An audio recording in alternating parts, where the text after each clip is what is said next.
10 years ago, I made the decision to build my personal brand that was elevated, yet approachable, and reflected who I was, not just what I did. I created my website with Show It because it's true drag and drop freedom, so you can easily build and update your site.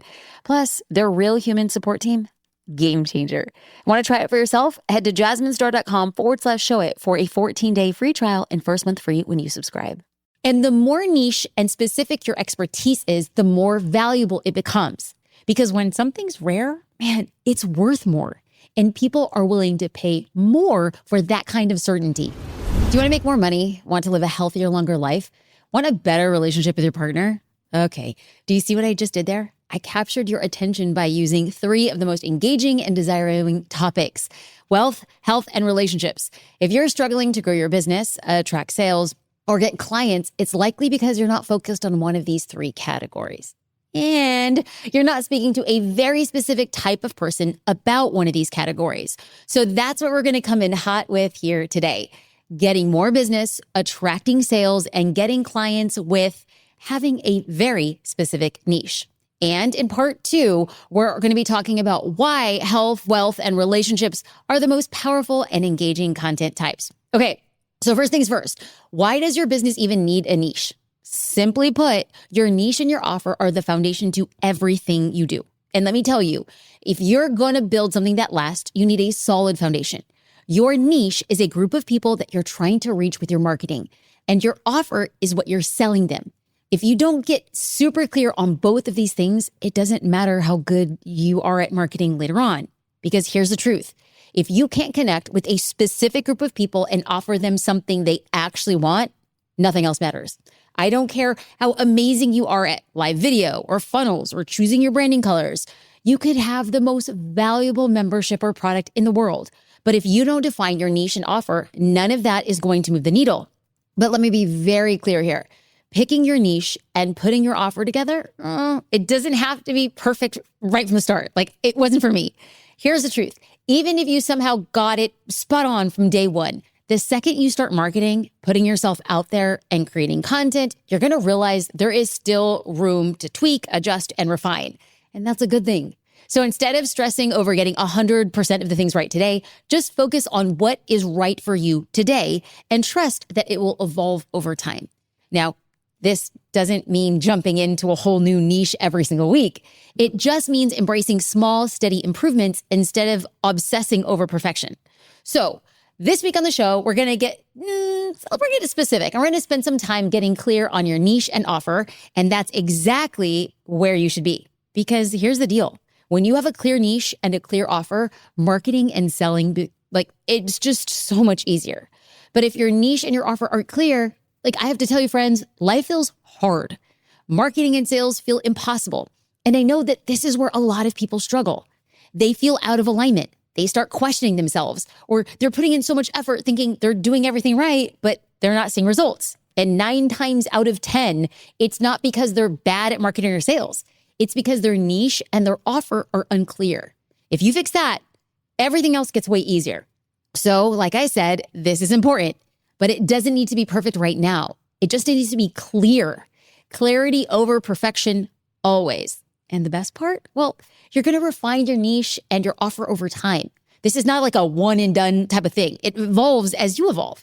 So now let's talk about what a niche actually is. Think of it as a group of people who have something in common, something specific that connects them. For example, let's say you're talking to online entrepreneurs that run coaching businesses. That's a niche. Now, sometimes people think a niche is something broad, like small business owners, or my niche is working moms. But those are actually markets. They're way bigger in general. A niche, that's where we get really specific. Because if you think about it, small business owners, like quote unquote, that can mean many different things. You could have someone running a food truck, a wedding photography business, or an online boutique. They're all small business owners. But a food truck owner, totally different world than someone selling digital planners on Etsy or coaching new moms on fitness. Same broad category, but different needs, different challenges, different ways of thinking. Now imagine you're trying to speak to all small business owners at once. How do you craft a message that speaks to a food truck owner and a fitness coach and a wedding photographer? You can't. They each have different goals and different struggles and businesses that function in totally different ways. And that's why niching down matters.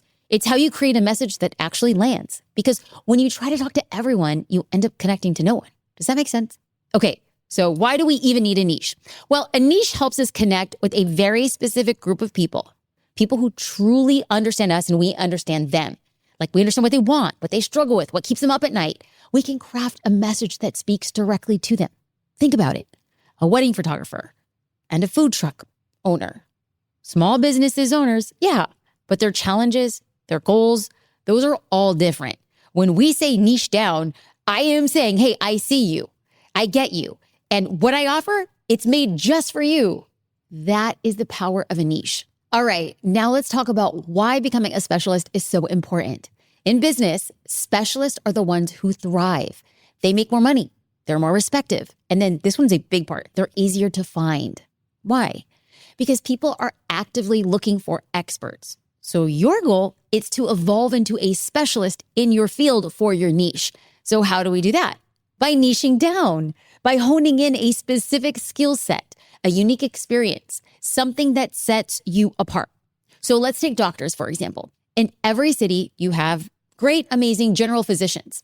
They know a little bit about a lot of things, but they offer a blend together, right? Like nothing really stands out from them from the rest, maybe aside from their personality. And personality, well, that's great, but a personality is not a skill set. So now let's talk about specialists because they're seriously in demand. When you've got a big, complicated problem, you're not looking for somebody who kind of knows what they're doing. You want the person who absolutely knows. That's why general contractors bring in experts like building a house when things get tricky. Imagine you're doing a major home renovation and suddenly you discover mold in the walls. Your general contractor, they're just not going to slap some paint on it and hope for the best. No, they're calling in a mold remedy specialist, somebody who knows exactly how to diagnose the extent of the damage, remove it safely, and prevent it from coming back. Because your home and your health are not just on the line, and you're not just going to take a chance with a generalist. You want the expert with the tools, the training, and the experience to fix the problem in the right way.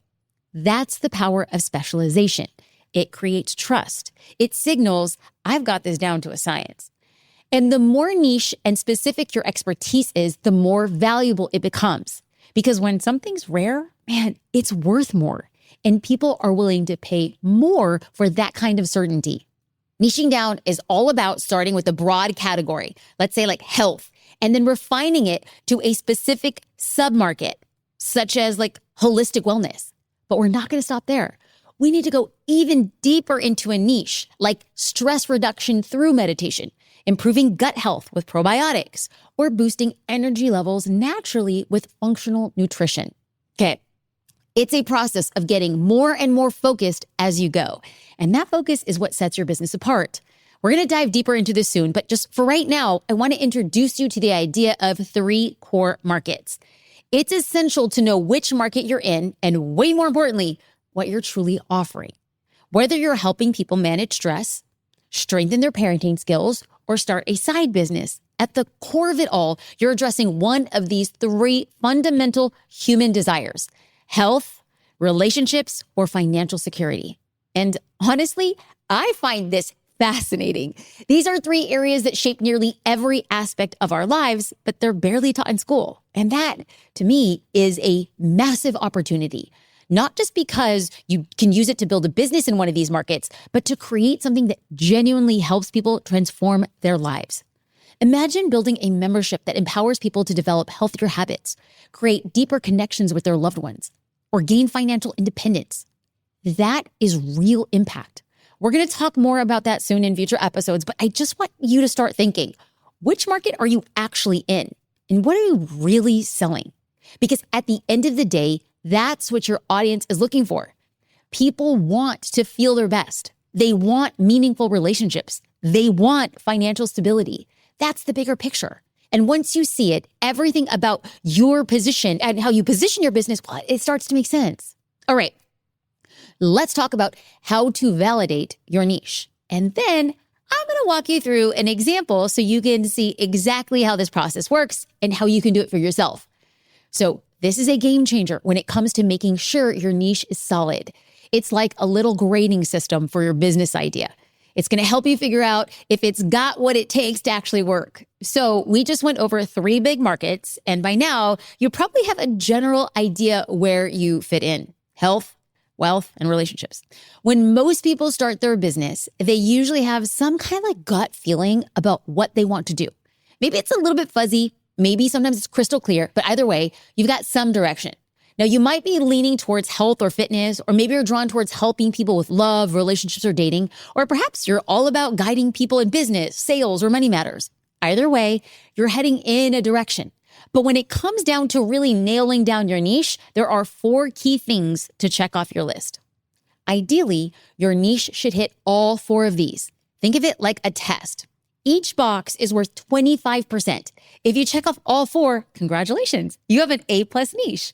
But if you're missing one, well, now you're operating at 75%. It's still workable, but it's like running a race with like one shoe missing. Not ideal. Our goal is to set you up with a niche that's running full speed ahead. All right. So what are these 4 things? Are you ready? Like if you are listening or watching, like bring out a piece of paper. We're going to go through this quiz. We're going to make sure that your niche is locked in. First up, your niche needs to solve an urgent, painful problem. Your business exists to fix a problem, right? Like this is huge. If there's no problem, there's no demand. And let me be honest, I didn't learn this lesson. I lived this lesson, and not in like the cute, oh, wow, that was a learning moment kind of way. No, it was more like a gut punch to my pride.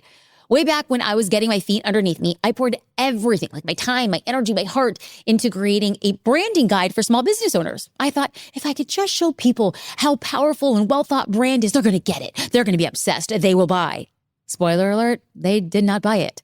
I was out there shooting from the rooftops. You need brand clarity, fonts, the colors, your voice, it's everything, your brand. Meanwhile, my dream clients were sitting in their offices, not thinking I need a brand. They were thinking, how am I supposed to get any clients when I can't even figure out what to post for my marketing this week? These people weren't waking up stressed out about hex codes or typography.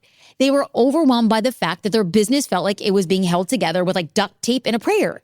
I was trying to educate them on a problem they didn't even realize they had, instead of solving the one that was staring them down every morning. And that's where I went wrong. You don't build a thriving business by creating problems and trying to talk people into caring.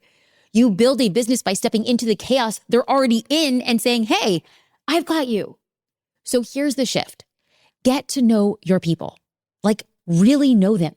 Maybe they're makers trying to turn their side hustles into legit shops, or consultants drowning in client work with no systems in place. Ask them, what's stealing your time? What's making you feel like you want to give up? What would it feel like if a miracle just landed and happened? How would you handle it? Because your job, it's not to convince, it's to connect. And you have to solve something urgent. Not that would be nice someday, but this is keeping me stuck and I can't move forward until it's fixed. That type of problem. So think of it like this. If your car is making a weird noise, you might ignore it for a while. But if it's an engine light that's flashing and smoke starts pouring out of your car, you're pulling over, you're calling for help, and you don't care what it costs. You're just like, I just need it fixed right now. I had one of those moments right before launch. 2 days out, my payment system completely failed. I mean, 0 checkouts, no transactions, just a spinning wheel of death. And I wasn't calmly evaluating software. I was begging for somebody, please jump in, save it right now, save my day. That's what an urgent problem looks like. When people are in that kind of pressure cooker, they're not looking for a DIY solution or a someday course. They want a person who could solve it yesterday. So if you want to build something that people are excited to pay for, don't sell them someday, sell them now. The thing that brings them immediate peace, clarity, or momentum. Be the person, they are so relieved to find. The one who struggles and understands their struggle and then shows up with the exact solution they didn't know that they needed help to ask for or know how to ask for, but they felt it in their bones. That's where the magic happens. People naturally move away from pain and toward pleasure. And here's the thing. The more painful their problem is, the faster they want to escape it. And the more they're willing to pay to make that happen. And that's where you come in. So we're not looking for those like, it'd be nice to fix this someday kind of problems. No, you and I, we're after the big, the urgent, the I need this solved yesterday kind of issues. That's exactly why somebody like a Spotify subscription is super affordable, because the problem it's solving, like Spotify is solving a problem, finding good music or podcast to listen to. And let's be real, there are a lot of ways to do it for free. So Spotify has to keep their price low. Now, another thing to think about, your niche should be easy to find online. So let's say you want to serve busy moms who need help with meal planning. You can find them all over Facebook, in parenting groups, in healthy eating communities, even following certain influencers. They're talking about their struggles with figuring out what's for dinner every single night. That makes them easy to connect with, easy to reach, easy to serve. Now, let's compare that. Let's compare it to, say, people who feel stuck in their career. Now, they do exist online, of course, but where exactly do they hang out? What groups are they in? Are they actively looking for help, or are they just frustrated but not taking an action? It's possible to find them, but it might be a little bit trickier. And we don't want to be making things harder than they need to be. So we're looking for an audience that's easy to identify and reach. And this is the key, like so important. These people, they need to have purchasing power. Now, since we're positioning at a premium price point, right? When I think about a niche, I'm looking for people who are qualified to buy in a premium price point, especially at the beginning.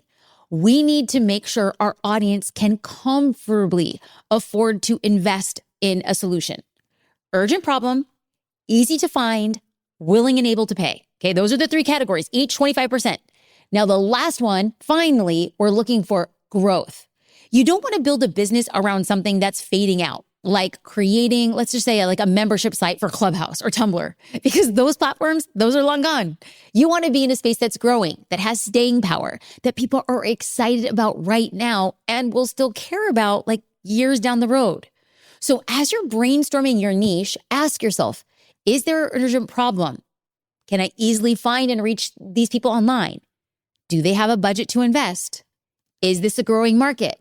If you're getting yes, yes, yes, yes across the board, then friend, you are on to something good. Okay, so let's dive into another example. Now, I'm using these examples because I really want to make building a niche simple. It might not be easy, but it's simple. And I want to make sure that you have an A+ niche. So we're going to get into a different example. And this time it's going to come from like the coaching world. Because I know many of you are multi-passionate and you're trying to figure out, how do I narrow this thing down without cutting out my creativity? I get that. Picking a niche can feel like choosing a favorite child, but I want you to trust me. It's not about limiting yourself. It's about getting laser clear so the right people know you're talking to them. So let's say you want to start a productivity coaching business. Now, I love this space. For productivity, it is a huge, noisy market. Everyone's talking about to-do list, time blocking, morning routines. You can't just say, I help people get organized. That's not a niche. That's a Pinterest board. So let's just say you come to me and say, Jasmine, I'm obsessed with helping creatives get things done without burning out. If you say that, I would high five you and say, yes, now we're getting somewhere. I'd then ask you, who specifically are we talking about? Let's say you realize you're most passionate about helping female content creators, YouTubers, bloggers, online educators who are stuck in the cycle of overwhelm. They're creative, brilliant, full of ideas, but they're drowning in half-finished projects and they can't seem to follow through. Let's look at the niche. First, they're easy to find. They're on YouTube, TikTok, podcasting, and online communities where people are swapping gear recommendations and video editing tips. Second, they're investing in themselves. These are not hobbyists. They're building personal brands and looking for tools and coaching and systems that will help them actually finish what they start. Third, this market is exploding. The creator economy is booming, especially with women over 35 turning their passion projects into full-blown businesses. Now, what's the urgent problem? It's not just time management, it's creative burnout. It's the mental exhaustion of juggling content calendars and family lives, self-doubt, and never feeling like they're doing enough. That's where your coaching becomes a must-have. You're not selling time management. You're helping them reclaim their energy, finish what matters, and feel good about the way they work. Now, once you define that, your messaging, it like literally writes itself. You're not another, I'm a productivity coach. No, you're the secret weapon every overcommitted creative didn't know she needed. Okay, so one small note here. you'll see that there's a lot of directions you can go with like productivity coaching. Instead of focusing on creative burnout, you could maybe choose a focus on women who feel like they have mom brain and then gotten really clear on which type of mom. But the possibilities are many. But taking time to get ultra clear on the results that you will yield. So I'm going to pause. Your niche is going to be focused. But how we determine who we're really speaking to are what are the results that you get. Okay, so we're going to break this down in a way that feels natural and engaging and easy to follow. First things first, who is your niche? Who are you serving? Get crystal clear on this because everything else builds from here. Now we're going to take it a step further. Does this niche, do these people, do they have a painful problem? And not just any problem, one that keeps them up at night, one they're actively looking to solve. But here's the key. They also need to have a strong desire to fix it. Because if they're just like mildly annoyed, but they're not really motivated to take action, friends, that is not your ideal niche. Okay. Next, what does their dream outcome look like? What's the situation they wish they were in? Okay. And here I want to get super specific. The clearer you can be about what they want, the easier it will be to create offers that speak to them. Okay. Now, here's something that a lot of people overlook. Are they easy to find online? It's not enough to say, yes, they are. No, they're not. Where exactly are they hanging out? Are they in Facebook groups? Are they following certain influencers on Instagram? Are they active in certain Reddit threads or specific forums? You need to know exactly where they are so you can show up in their world. Okay. And speaking of showing up, how do we know they're there? Are they engaging in conversations? Are they asking questions? Are they commenting on posts? These are all the clues that help you confirm you are in the right place. Then there's the question of purchasing power. If you're thinking about creating a course, a program, a digital product, or a membership for like this particular niche, can they actually afford it? More importantly, are they willing to pay for a solution? Because even if they can afford it, if they don't see the value, they're not going to invest. And finally, is this a growing opportunity? You don't want to pour like a lot of time and energy into something that's just fading away. You want to build your business around something that's expanding, not shrinking. The online learning space, digital tools, or wellness coaching. You want to build that around stuff that's growing. Maybe not things like around physical bookstores that are becoming less relevant as the world moves online, which breaks my heart, but let's not go there right now. So take a moment and think it through. And I want you to make sure your niche checks all those boxes because when you do, everything else in your business becomes so much easier. Okay. And so you might be thinking, okay, but how do I actually answer all of these questions? How do I even research my niche? If you really want to understand your niche, you need to talk directly to the people you're serving, like real conversations, not just guessing what they need. No forums and surveys. Like, I don't think that's going to cut it in today's day and age. I want you to jump on a phone call or a Zoom chat or meet them for coffee. This is where most people stop. This is what feels complicated. This is what makes people feel awkward, or at least that's what they say when in all actuality, what they're really feeling is vulnerable. And I get it. It's hard. It's hard and humbling asking questions to learn more about people and problems, but that's the game. In fact, it was so hard for people that when we created the Consistent 10K, the team and I created a complete turnkey system on how for them to do it. Like, I mean, literally, like invites, setup, proven questions, a conversation guide, all of it. We knew that this was going to be a place where people stopped or an excuse for people to stop. So we cleared the way and we made things simple so people got quick results and powerful results. So what's the goal of these conversations? Well, the goal is to capture all the gold, their biggest struggles, what's keeping them stuck, what they really want. Because when you know exactly what they need, you can create exactly what they'll buy. Now, I want you to lean in here. You have to step into these conversations with confidence and a fierce commitment to digging deep. Like don't settle for vague answers or surface level stuff. I want you to push for real, raw details. Think of yourself as a detective. Oh, you're curious, you're laser focused, and you're determined to uncover everything about your niche. And remember, this doesn't need to turn into a 3-hour conversation. No, keep it concise, but make every minute count. Because right now, I want to talk about strategy. How do you actually set up these calls? Now, we can dive more into that in a future podcast episode, but only if I hear from you. Like I poured so much time and energy into talk about a niche, but I'm like, maybe I care about the things that truly matter, but people actually don't care about it. But I'm sitting here and I'm saying, if you're struggling, I want you to take a good, cold, hard look at your niche and ask yourself, do you have an A+ niche? Because if you don't, you're making growing your business a heck of a lot harder. My goal for each episode is to ensure that you take one action. I don't want to pile on so much that you get overwhelmed or you don't start. So if you'd like to learn more about how to set them up, send me an Instagram message and let me know. I only create these episodes to ensure they're helpful and that they're interesting. So tell me, like, literally, what do you want more of? And one last thing, I don't want you to skip this step. I know it might feel easier to send out a quick survey or ask people to vote or reply or have a poll on Instagram. But trust me, nothing beats real conversations. And plus, I think this is great practice for later because as you learn, sales happen through conversations, talking to people, listening to their needs, and understanding how you can serve them.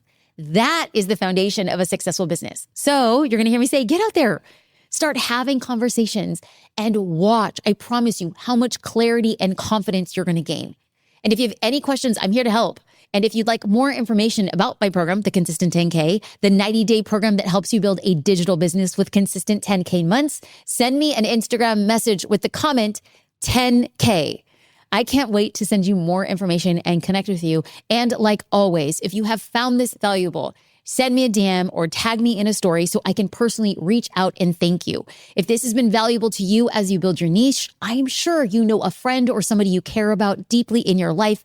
Send them this episode and let them know the reason that the business isn't where we want it to go is likely we don't have an A+ niche. So this is made from love from me to you. Let's get busy. Let's start building. Thank you for watching and listening to The Jasmine Star Show.